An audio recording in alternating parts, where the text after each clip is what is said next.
PT act 1949 निरस्त करो, PT act 1949 निरस्त करो।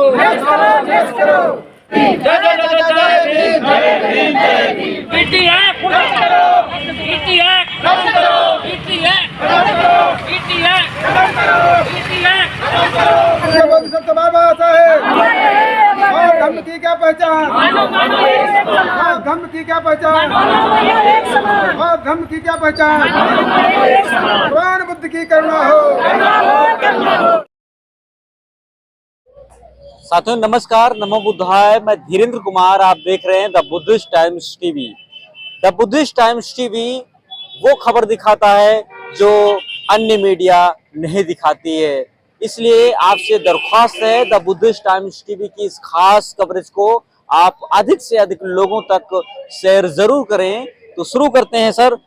जैसा कि आज जो महाबोधि महाविहार मुक्ति आंदोलन का जो 26वां दिन है, इस दौर में जो है आज बौद्ध भिक्षुओं ने जो है काली पट्टी बांध करके जो है वो अपना विरोध जाहिर कर रहे हैं। क्या लगता है कि नीतीश सरकार जो है आज 26 दिन हो गए, उसके बावजूद भी जो है सरकार का जो है इधर जो है कोई ध्यान नहीं है। तो सर सबसे पहले द बुद्धिस्ट टाइम्स टीवी आपका स्वागत करता है। Thank you Buddhist times of India के लिए, आप times TV sir, times TV के लिए बहुत बहुत धन्यवाद। और आज जो ये कार्यक्रम हो रहा है बीटीएमसी अधिनियम बौद्ध गया एक्ट के अंतर्गत जो व्यवस्था दी गई है, अन्यायपूर्ण व्यवस्था है जो निश्चित ही समाप्त होनी चाहिए। एक धर्म में दूसरे धर्मों के लोगों को अधर्मी माना जाता है, जिनका धर्म से कोई संबंध नहीं है वो लोग उस कमेटी में क्यों हैं, और वो भी ज्यादा अनुपात में। जिस तरह दुर्भावनापूर्ण ये एक्ट बना है, ये तुरंत निरस्त होना चाहिए।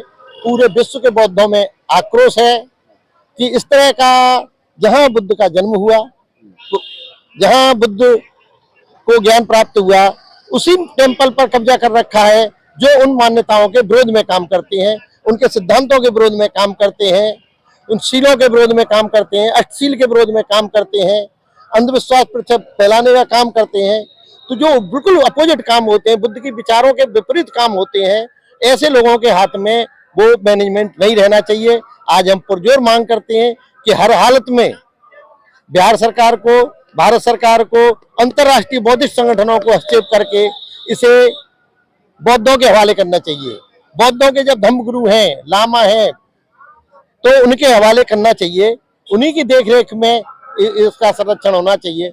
अन्यथा तो जिस तरह से भारत से बौद्ध धर्म जिन लोगों ने बर्बाद किया, वही लोगों को बनाना बहुत अन्यायपूर्ण है, कपटपूर्ण है, छलपूर्ण है। इस छल को हम बर्दाश्त नहीं करेंगे। आज जो विचारधारा का प्रचार हुआ है, लोग नौजवान तैयार हुए हैं, उनको ये बात कतई बर्दाश्त नहीं होगी। जी सर, जैसा कि जो भारत है धर्मनिरपेक्ष भारत है, और इस धर्मनिरपेक्ष भारत में यदि धर्म के प्रति कोई प्रोटेस्ट होता है, धर्म से संबंधित कोई प्रोटेस्ट होता है, तो सरकारें उस पर बहुत जल्दी ध्यान देती हैं और अमल में लाती हैं। अभी हमने पूर्व में देखा जो साकेत नगरी थी, वो साकेत नगरी जो थी उस पर जो है, हालांकि वो बुद्ध की भूमि थी और बुद्ध की भूमि पर जो है राम मंदिर खड़ा कर दिया गया, जो काफी वर्षों से उस पर जो है जो हिंदू परंपरा के लोग हैं वो प्रयास कर रहे थे, वो आंदोलन कर रहे थे और मार्च निकाल रहे थे। लेकिन जो बौद्ध धरोहर है, जो भगवान बुद्ध की ज्ञान स्थली है, जो विश्व विख्यात महाबोधि टेम्पल है, आज उसकी तीसरी पीढ़ी ये जो है आंदोलन कर रही है। और ये आंदोलन जो है सिर्फ ये बौद्ध गया तक नहीं सीमित है, पूरे भारत में और पूरे विश्व में इसका प्रदर्शन हो रहा है। लेकिन क्या वजह है कि इसके बावजूद भी सरकार जो है अंधी बनी बैठी है? बिल्कुल सही कहा आपने, सरकार निश्चित ही अंधी है। सरकार कहीं प्रभावित है बहुसंख्यक लोगों से। भारत में चूंकि बौद्ध अल्पसंख्यक हैं और अल्पसंख्यकों के साथ जो व्यवहार हो रहा है वो संविधान की भावना के बिल्कुल अनुरूप नहीं हो रहा है।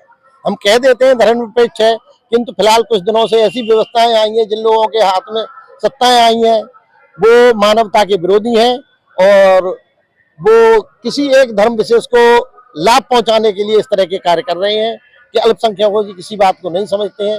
जहां तक साकेत नगरी को मुक्त कराने का मामला है, वो भी कभी बौद्ध नगरी रही थी, और जिस तरह से मस्जिद तोड़ के, मस्जिद का दावा इन्होंने ही किया था, मस्जिद तोड़ के ये सब किया, तो ये पूरी व्यवस्था पे काबिज हो गए हैं। सरकार एकदम तानाशाही की तरह से काम कर रही है, जो कि लोकतंत्र के लिए बहुत घातक है।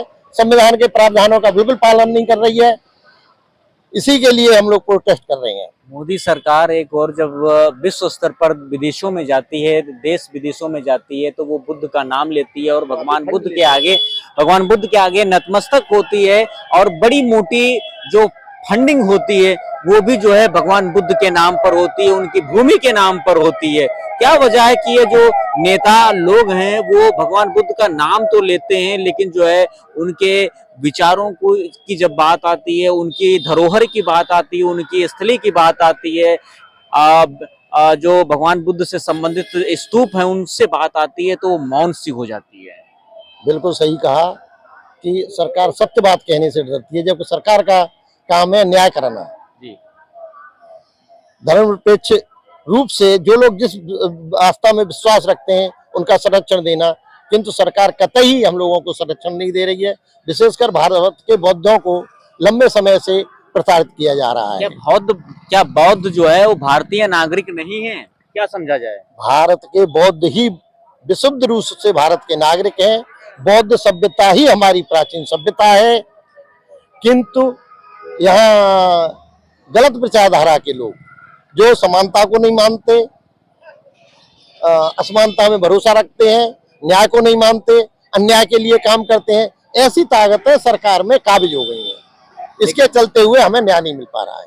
लेकिन सरकार एक और ये भी दावा कर रही है कि हम भगवान बुद्ध के जो स्थली हैं उनका पुनर्निर्माण करा रहे हैं, नवनिर्माण करा रहे हैं, उनको सौंदर्यीकरण करा रहे हैं। क्या वो जो है सिर्फ हवाई बातें ही हैं? बिल्कुल 100% हवाई बातें हैं।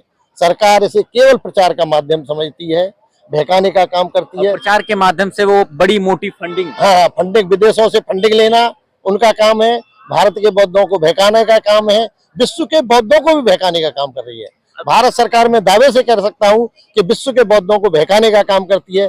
जो फंड आता है उससे भारत में बौद्ध धर्म खत्म करने का काम किया जाता है।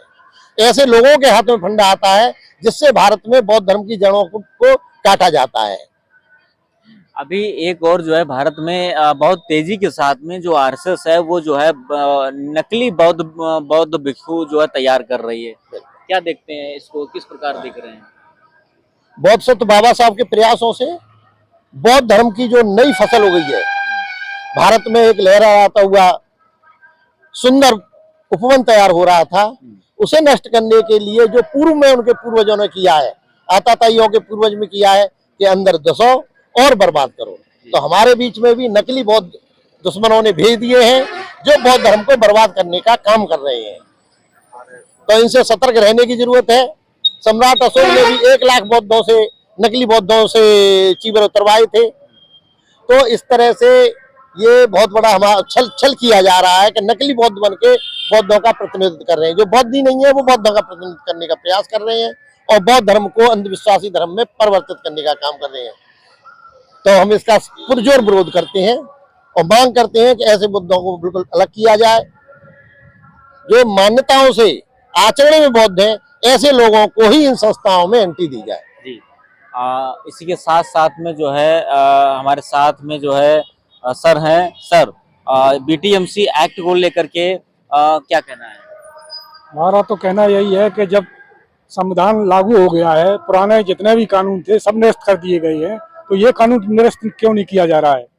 ये मतलब सरकार के लिए भी है और जनता के लिए भी मांग है कि जो है पुराने कानून को जब और सब निरस्त कर रहे हैं तो इसको भी निरस्त करना चाहिए। यही हमारी मांग है। लेकिन सरकार है जो सुनने को तैयार नहीं है। सुनेगी, सरकार सुनेगी, ये विश्वास है। ये विश्वास है। हर चीज का अंत है।